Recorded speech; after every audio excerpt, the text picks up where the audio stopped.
is Martha Reynolds Marvin here. Welcome to our Big Time Sunday. You are watching San Miguel Beerman versus the Barangay Ginebra Gin Kings. It's 32 to 52 with the Gin Kings in the lead.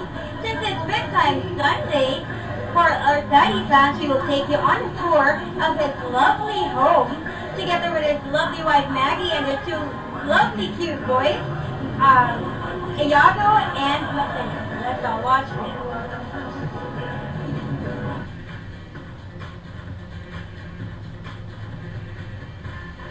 Hi PBA fans, I'm Colonel Daddy of the San Miguel Beerman and this is my son Mateo. Let's get into my tour. Kaya, pasok tayo.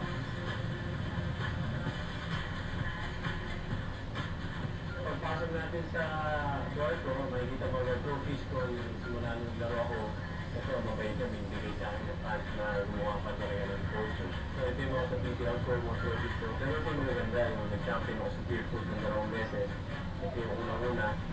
Tapos ito yung latest ko, 2010, yung championship. So, masaya ako din, pagpasok ko, ito late ako. Parang na-inspire ako maglaro ulit. So, dito naman, yung sapatos ko, mga sapatos ko, medyo kulang-kulang pa nga. Dahil marami pa hindi ginagamit na sa kotse. So, sa akin to, dito sa misis ko, ano sa kanya. Hindi na sa kanya.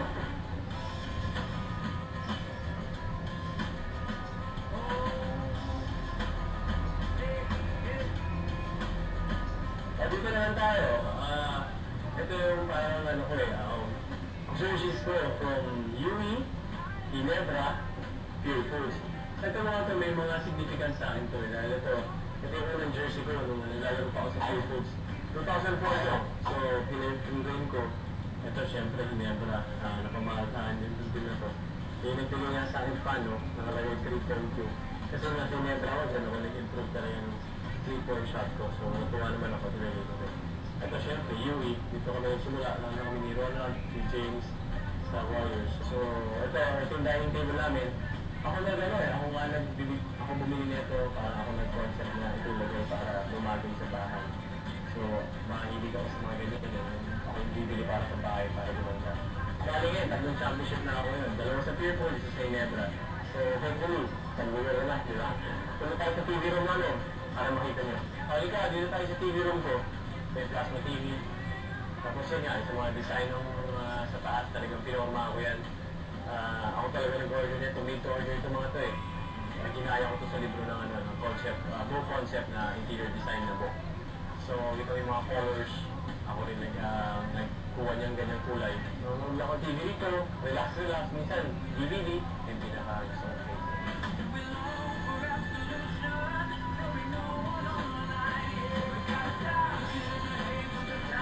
Siyempre, ulit yung mga design, yung concept talaga ng bahay ko, bahay namin nung asawa ko, minimalist. Simple lang, pero pinaka-paborito ko rin yung ladders.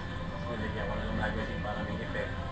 So, yung color siya talaga, parang wengi ang tawag dito ng color eh. So, lang sila pare-pareha. So, ito yung pinaka-mamahal kong Mrs. si Miss Maggie. Ayan, yung picture namin yung pinasal kami. Ito talaga para lahat ng tao makita pag pupunta. Ito, ang sala namin. Hindi ko pa inaalis yung mga Christmas colors. Pero usually, wala to eh. Ito lang eh. So, pati yung pillow cases ko. Ito yung malapit dyan, yung design sa likod. Yung mom ng wife ko ang nag-isip niya yung ganyan na lagyan natin to para mas maganda. Bagay sa kulay orange. Pag wala ako sa TV room, nandito ako sa sala, nag-enjoy na yung mga TV. Nag-iPad lang ako minsan. Tapos dito na ako minsan kumakain dahil masarap kumain pag nanonood ka ng TV. So, ito yung sala namin. I hope you like it. Andito na tayo sa master's bedroom. Andito yung anak ko, si Iago. December 20 siya pinanganak. Ito si Beth, yung nag-aalaga sa kanya. So, yan, makikita ko sa Palawan. Ito yung kama namin. Sarap to, malambot. Saka yung design Japanese inspired. So, hindi siya ganun kataasan, pero masarap ang tulugan. Ionizer. Kailangan sa kwarto yan para pumuha yung kwarto. Nakuha ko nga talaga ito, inspired by Bo Concept. Idol ko yung store na yun sa Ford. Pumunta naman tayo sa aming computer table. So ito lang yung computer table namin. Ito yung regalo ko sa wife ko kasama ng dad niya at ikabe, MacBook. So ito yung computer na, dito ako nagpo-computer, nagpi-tweet, nagpi-Facebook, at nagpi-tva.ph. So ito lagi na ko ron.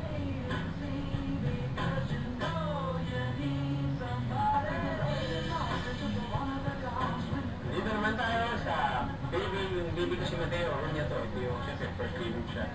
Tingnan o, ginawa ni Jesus. Yan, ganda. Ginawa namin wallpaper. So yan, makikita mo dito siya umihiga. Kasi yung dad ko parang hindi siya nakaas kasi pa-baby siya. Parang natatakot ako mga kumuha. So ginawa natin dito mga kapapay. Thinking na rin para sa dito. Siyempre, sinigyan siya ng court para gayahin yung dad niya ng basketball. Sweet. Super ba yun? Super lang ko. Yay! Frankie siya, Frankie.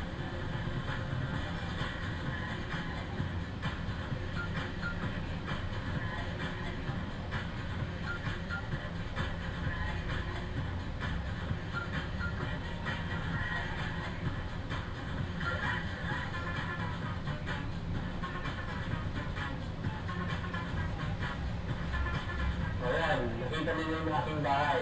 Mauna na kami. Bye-bye. So, tara na tayo. Bye. Thank you.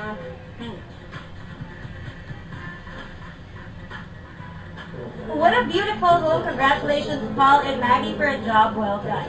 Meanwhile, grab a copy of the 2011 PBA calendar. Catch your favorite PBA players on the exclusive and limited edition PBA calendars. Out now. You can buy your copies at the gate vendors. Stay tuned. Your favorite PBA will be right back here on Solar TV.